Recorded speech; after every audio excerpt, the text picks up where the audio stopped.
last fall, and they did it right. I went to the Hans in near St. Louis, and they just Facebook advertising, I'm pretty sure, is all they did. They ran ads for a self-defense for women seminar, and they had to have a morning session and an afternoon session. They had like 80 girls signed up for each, so pretty impressive. That's a lot of people in there. But like I was saying, make sure every one of them leave knowing that you teach these classes. Give them some kind of a incentive to come back and take your intro, take a class. This is an audience that's shown interest in what you're doing. It's a fantastic group to get back in there. They've seen what you do. Most of them, they're amazed that, hey, I can do this. So absolutely, we want to slide that over into come back to our regular classes. And for years, we had a self-defense for women seminar the first Saturday of every month at our gyms, and it was free for whoever. Like I said, we'd have maybe 5 or 6 sometimes 10. When there was a crime spree going on, we had 50. But even, we got quite a few of those women to sign up with us later. But even the ones that didn't, they appreciate what you're doing for the community. Hey, you did that for free. I can promise anytime, their high school son gets into a altercation at school, it's, do you know where you should be going? You should be going to that Krav Maga gym. So absolutely, we got a lot of all good publicity. And even if we didn't sign those ladies up that came to those seminars, we certainly got a business out of it. The Facebook, absolutely, advertise. You can specify to ages, to sex, to interests. I mean, it's pretty cool how we can advertise on Facebook now. The other thing you do is, and Will Schneider in Kentucky is great with this. Whenever he has me up for a seminar, he's got a massive email list.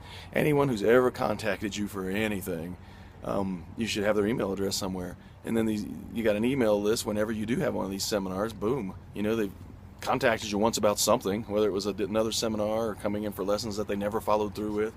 They've shown you some interest. So, I believe, with Ohio Krav Maga, we had maybe 3,000 people on an email list. So it's pretty easy to fill up seminars and things, or, when you bring someone from the outside in or whatever. When you got 3,000 people that have shown some interest in your gym anyhow, and you just, hey, you want to come for this Saturday or this weekend thing, whatever we're doing. So absolutely, that's the big one. Every quarter have some kind of seminar. Private lessons. A lot of your instructors, your assistants, they're doing private lessons with people generally, if you're like our gym was. There is a way to do this as a gym owner. Okay, you should have all private lessons have to come through you, or through your whoever is at the desk. They've got a list of instructors that want to teach private lessons, and you do something like charge whatever you're going to do, $55 an hour for a private lesson, and you're paying your employees $30 an hour to do the private lesson. That way your gym is making some money. And we made this mistake because, of course, we just had our assistants, use the gym for free, bring people in for privates. Then when I started hearing the number of privates they were doing, it's like, huh, and the gym's getting what out of this? Absolutely nothing. So, it's just right from the beginning, it should be, this is part of what we offer you, assistant. You want to make some money, $30 an hour to do these private lessons. And they're usually thrilled with that, and then, or semi-happy at least. And then the gym's also making, whatever, $25 per private lesson that you have. But, especially when you get close to testing, a month out, start telling people about, yapping about it, advertising your privates to your members, because that's when they're looking for it. They want to brush up, they want to look sharp, they want to pass that test. So, it seems to me 55 might be a little low, but that's probably about what we charge. We always try to stay on the lower end of things. But you can sell packages, whatever, 5 lessons, make it 10% less than if they paid for 5 individual lessons or whatever.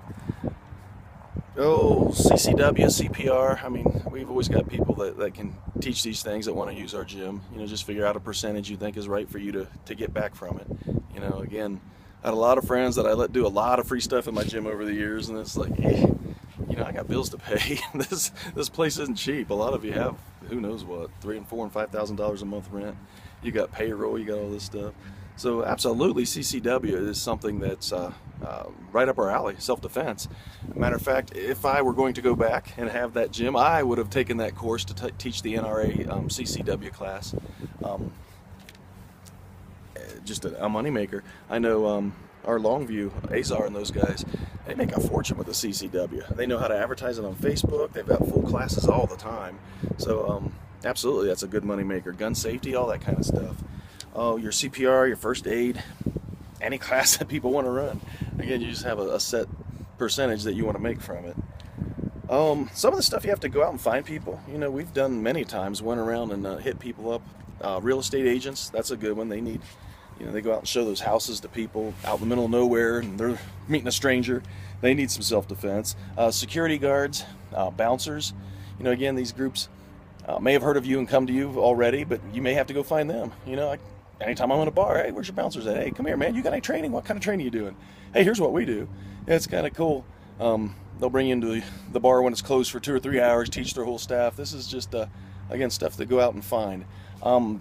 Going to your big businesses, and they all got, you know, health classes, and, you know, you approach it as not self-defense or, hey, if there's an active shooter in your building, but it's more of a health and safety thing.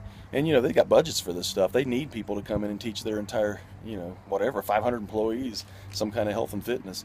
So, you know, if they don't come to you, you got to go to them, go knock on some doors and present these things to you.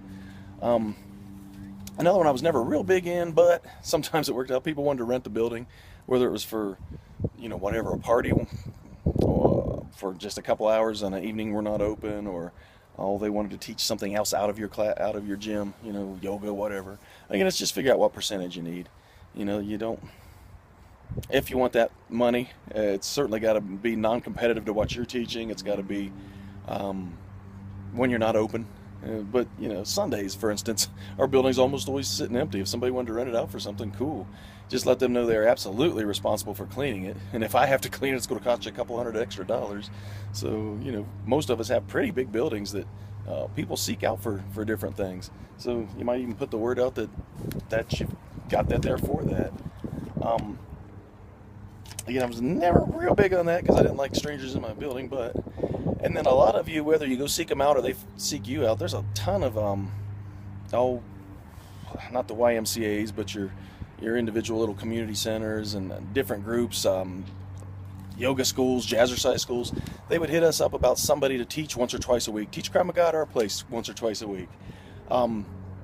If it was far enough away not to compete, and, you know, in Columbus, for instance, we did this far north where I didn't think it was going to compete against any of my gyms, because, you know, I don't want people going to their classes 1 or 2 times a week instead of joining my gym, so I made sure it wasn't close to me.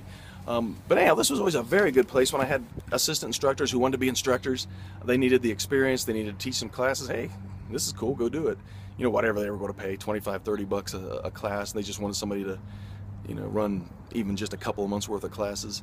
Again, rather than just shooting these people down saying no because they're going to ask somebody else is going to say yes. I want my foot in the door. I want them to know, you know, at the time, Ohio Krav Maga and fitness, this is who's teaching you. And then, you know, whenever that 8-week course was over, or, you know, that gym didn't want us in there anymore, they had a good time in Krav. They're looking for us now. We were a little far down the road because I wouldn't go to a place close to us, but yeah, for years, I don't think it was for years, for months I did a Jewish community center, which was totally cool. Didn't charge much, didn't get paid much, but I got a couple, seems to me 2 or 3, maybe more students out of that ended up joining, you know, Ohio Krav Maga and Fitness, and this is the days when we first started that gym. But again, it's a very good place to put your assistant instructors who want to be instructors. They would probably do it for free anyhow, but you let them make whatever this place is going to pay you. But you're getting your foot in the door. These people are hearing about, you know, you can do this 6 days a week at the gym. If they were somewhere long enough that they were going to test eventually, they would have to come to our gym to test and pay that price to test with us. We wouldn't do that for that Jewish community center or wherever we were. But, you know, again, over the years we got hit up quite a bit about things like that. I liked sending my new instructors there. And again, think about saying no, because as soon as you say no, they go and ask the next dude who owns another gym, and he's getting all the publicity from it. Some of you probably have some other ideas. Well, absolutely comment on these. My self-defense for women and the active shooter seminars, when I send you the email out telling you about these videos are up, I've got those attached. I mean, pretty much word for word, the way we follow it, exactly what's taught before what. But those are on there. And again, if anybody has any other ideas that they're making money from for their gyms, certainly get on the affiliate page of Facebook and, you know, share these things. Again, you own a business. Sometimes we sit back too often and wait on stuff to come to us. We got to go out and get it. Schedule these things, make some phone calls, knock on some doors. Krav Maga, it's cool. a lot of people are looking for it, especially, unfortunately, when all these horrible things are happening across the nation. Talk to you next month.